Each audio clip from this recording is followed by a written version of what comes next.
Okay, so we've had a lot of clients contacting us and asking us about the changes in the capital gains rules that are coming later this month. So we're going to talk about that today with an expert on the subject. I'm Ken from the Ken Rigel Group, and with us today is Dave Bannaytne, the Senior Investment Advisor and Portfolio Manager with the Bannatyne Wealth Advisory Group at Wellington-Altus Private Wealth. Did I get that right? You got it right, Ken. Thank Awesome. you. Dave, thanks so much for being with us here today. Okay, so lots of clients are calling us because they've got revenue properties and they've got investments. And so when it comes to the property side, when they're going to go sell a property, capital gains comes into play. But for people that don't understand what capital gains are and how they work, are you able to just kind of give us an overview of capital gains and what it actually is? Yeah, no, for sure. And thanks for the opportunity to be on the interview today. Appreciate that. Yeah, there was some big tax changes proposed and now legislated with the recent federal budget that was released in April. And essentially, the one of the biggest changes was the change in capital gains tax inclusion rates. And the capital gain is essentially something that's triggered anytime you dispose of capital property. So, for example, a rental property, a vacation property, if you sell shares in a corporation, public or private, capital gains taxes would apply. And up until 2000, capital gains inclusion rate was 75%. In 2000, they reduced it to 50%, and since 2000, we've operated in an environment where capital gains, half of any capital gain was taxable at whatever your marginal tax rate was. With the introduced legislation, what they've done now is they've increased that inclusion rate.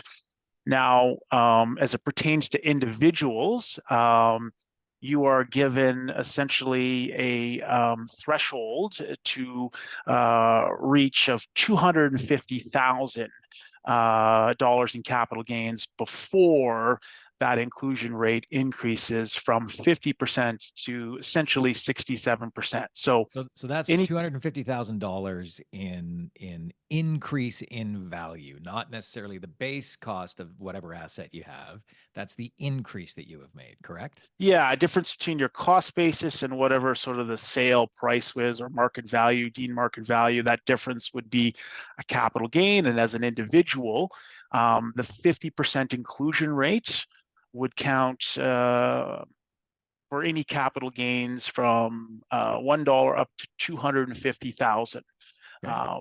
And that gain would be taxable. 50% of it would be taxable. So hypothetically speaking, you have a $250,000 capital gain. Half of that, $125,000, would be taxable at your marginal tax rate. Every dollar after would be taxed at 67%. So at Alberta tax rates, at the top rate, it's going to translate to about an 8% increase in terms of tax for capital gains above that $250,000 level. And again, that's for individuals. It's very different if it's a corporation or a trust. Yeah, so talk about that because there's no grace for corporations. Is that right? It's every dollar. It's not up to $250,000 that this capital gain has changed, correct? That's right. Yeah. Yeah, So this is a significant change. So for for sure. corporations and most trusts, that 2/3, that 67% inclusion rate counts on that very first dollar. There's no $250,000 exemption that you get the old capital gain rate. It's on the very first dollar. Wow. Okay, so that's a huge difference when you're thinking about like if you have a company and you've decided, okay, well, you know what, I don't pay as much tax in my company. There's some things I can write off. I'm going to buy a property in here, or I'm going to start investing with company money and keep it on that side. That's a massive, massive change for people when they're making those decisions on, in our world, should I buy a revenue property, say personally, or should I put it in my corporation? This is really going to change how people think about that. Yeah, no, absolutely. You're going to have to give some thought in terms of whether it makes sense to hold it within a corporation or hold it personally. So definitely a lot more planning, I think, is going to be required for any individuals who have corporations. And I think it's definitely going to change how people think about investing. Now, it is important to remember that with this change for corporations, they have increased the lifetime capital gains exemption on the sale of shares of a small business. Okay. So if you sell your small business, you sell your corporation, that lifetime capital gains exemption goes from just over $1 million up to 1,250,000. Right. Right. But Okay. I think for the majority of small business owners who are not likely going to sell their businesses, that isn't going to have as a huge a benefit as it would be for businesses that are able to sell and realize that higher lifetime capital gains exemption. Awesome. Okay. And then, so I've also had some questions from some clients. They're like, well, maybe we'll just hang on because if the government changes, and we don't know if it's going to or not, if the government changes in Canada, well, the new government might just go back to the 50% rule. What's your take on that? What are your thoughts on that? Yeah, I mean, I think that we definitely I think we all want to hope that it would change with a new government. Right now, the Conservatives seem to be leading by a substantial margin in the polls, but the election is potentially still quite a ways away. Things can always change, but it's my belief that it's unlikely that with a new government that they would roll back to the inclusion rate. Just we're on track to run a $40 billion deficit this year, and I suspect that if a new government's elected that is campaigning on reducing the deficit, if you roll back the inclusion rate, it's going to maybe make it a little more difficult to meet that deficit reduction and eliminate that deficit. I mean, I believe the federal government is budgeting that over the next 10 years that this change would provide the government additional $19 billion in tax revenue. Looking at a deficit of 40 billion, it doesn't look like that much, but it certainly would make balancing a budget and reducing the deficit a little bit more challenging. So it's unlikely a new government would reduce this until maybe the budget was balanced down the road. Got it. So it actually looks like this is good news for any other party than the party that's in, because they can campaign against it, but then when they get in, they can keep it and blame it on the old government. That's That's that pretty that good news. that's politics. Yeah. Yes. Yeah, absolutely. All right. So you've got lots of clients that I'm sure are contacting you about this. I mean, on our side, it's mostly to do with houses, but what strategies are you putting in place for your clients, or what things are you suggesting to your clients that have questions around capital gains? Like, should I, take all the money out of my company now? What should I do with it? What kind of strategies are you suggesting for your clients?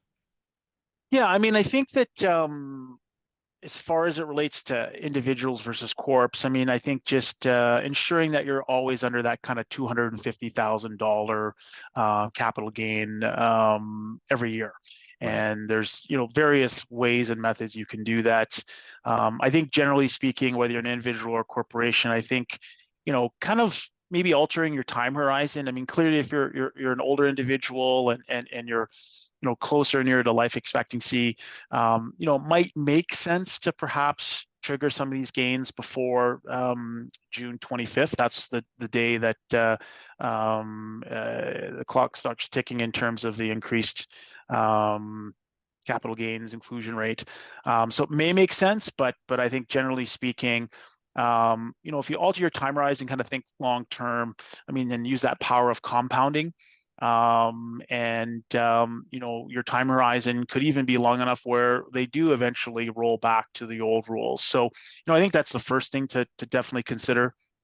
I think charitable giving is something that is something that we've been using for clients who, have more than enough to retire and have some capital gains or want to maybe reduce those capital gains. You can donate securities in kind and essentially eliminate your capital gain associated with it. So that's something that may be a strategy for some. And I think also too, considering particularly within a corporation, universal life or whole life insurance. That could be a tool where you can benefit from tax-free growth.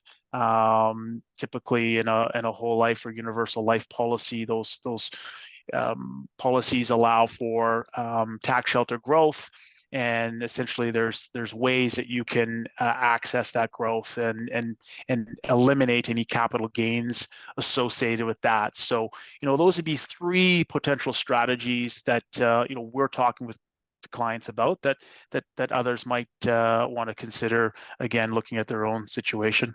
Okay, cool. Well, we're talking with Dave Bannaytne today. He's the senior investment advisor and portfolio manager with Bannatyne Wealth Advisory Group at Wellington-Altus Private Wealth. I think I got that sort of right this time.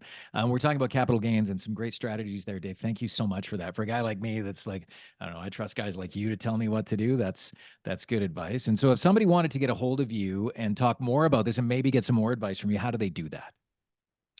Yeah, I mean, obviously, we're on most of the social media platforms, X, Facebook, Bannatyne Wealth Advisor Group, at Bannatyne Wealth Advisor Group on X. You can reach out to me on email.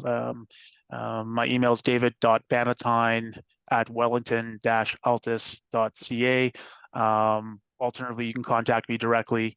My phone number 403-230-6360. Awesome. Dave, we really appreciate your time today. And we're going to put all your contact information in a link below this video just so everybody can get a hold of you if they want to talk about more strategies around capital gains, or just even a wealth plan, or just any wealth advice that they may be wanting. We're going to try and send them your direction. So really appreciate you coming on today, Dave.